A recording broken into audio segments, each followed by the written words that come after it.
Today we are talking about the importance of margin. And while I'm talking, I'm just going to feed baby Jeremiah. I've got him a bottle right here.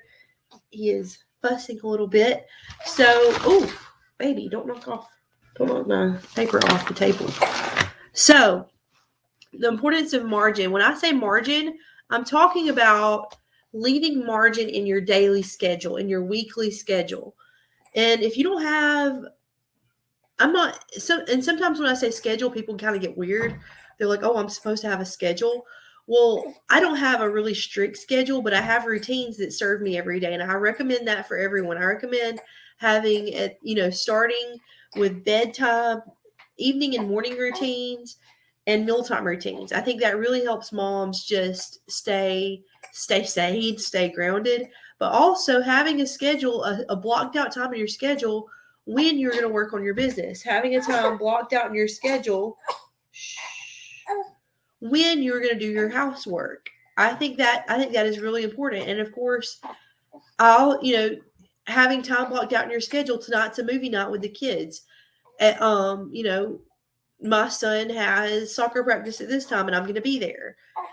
That's why having a planner and having reminders is so important. I recommend using Google Calendar for this because it's free, it's easy to use, and it can send you reminders on your phone or on your Apple Watch or whatever you use.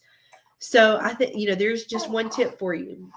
But it's important that we do not cram our schedules too full, that we leave margin, that we leave white space, no matter how big our goals are, no matter how big our family is, no matter how much we have going on. We have got to say no to some things so that we can say yes to margin. And this is why. First of all, when we don't leave margin, we're going to burn ourselves out. We are going to add stress. It builds stress when you don't have downtime. Okay. And it's not the end goal. The end goal that we're working towards as entrepreneurs is to create more time for ourselves. So why are we working ourselves to death so that we can have more time for ourselves?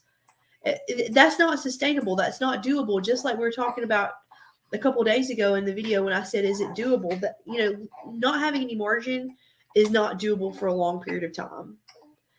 And another benefit of having margin in your schedule for you as an entrepreneur is a lot of times when we're having our downtime, when we're having just doing whatever we feel like, that's when we get a creative idea for our business. That's when a solution comes into our mind because we're not focused on the crunch. We're not focused on the hustle. We're not focused about getting things done.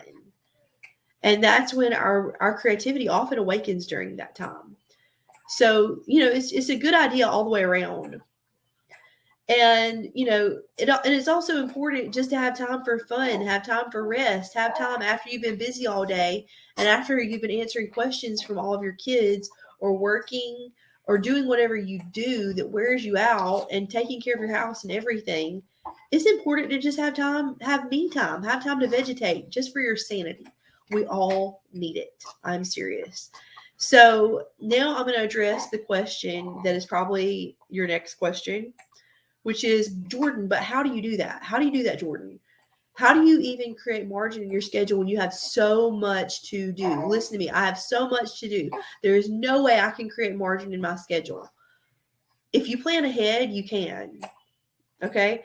And I just wanted to mention briefly that I've created a course in which I teach how I do this, in which I teach how I don't drop the ball at my home with my kids or in my business, and how I do it, how I manage my time. And this course is called Creating More Time for Your Business for Busy Moms. And I'm just going to burp this baby real quick while I keep talking. It's called Creating More Time for Your Business for Busy Moms. And it's only $37. It's less than 2 hours of, oh, goodness gracious. It's less than 2 hours of video time. And it's very easy to implement.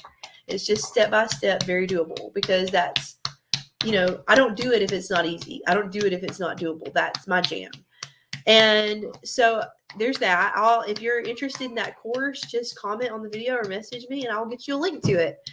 And so I just want to encourage you also to let go of perfection, because it's better to do a little bit every day of all the things that we need to do, and then set a timer. And then when the timer goes off, stop. because if you're doing too much of one thing, you won't have time to do the other thing. And there are certain things that we need to be doing every day, whether it's a business task, whether it's a homemaking task, whether it's a relationship thing that you're doing with your kids or your family or your friends or your community, or you're creating something. There's a lot of those things that we just need to work on a little bit every day. And that consistency will build over time, and it will serve us over time, and it will help us to grow over time. So that's my thing. And I'm a big fan of timers. That's something I have a whole video on in my course on creating more time for your business. And that's a huge hack that has saved my life. Last thing I want to say is, if you're not a member of my group, Survival Mode to Successful Mompreneurs of Little Kids Creating Momentum, I encourage you to come join my group. We are going to be having some trainings at the end of January and February, and they're going to be amazing trainings. Going to be exclusively in my group, and we always have exclusive content there for mompreneurs or aspiring mompreneurs who want to know how they can do it, who want to know how they can have a business with a tiny army of kids running around, because that's what I do and that's what I teach. So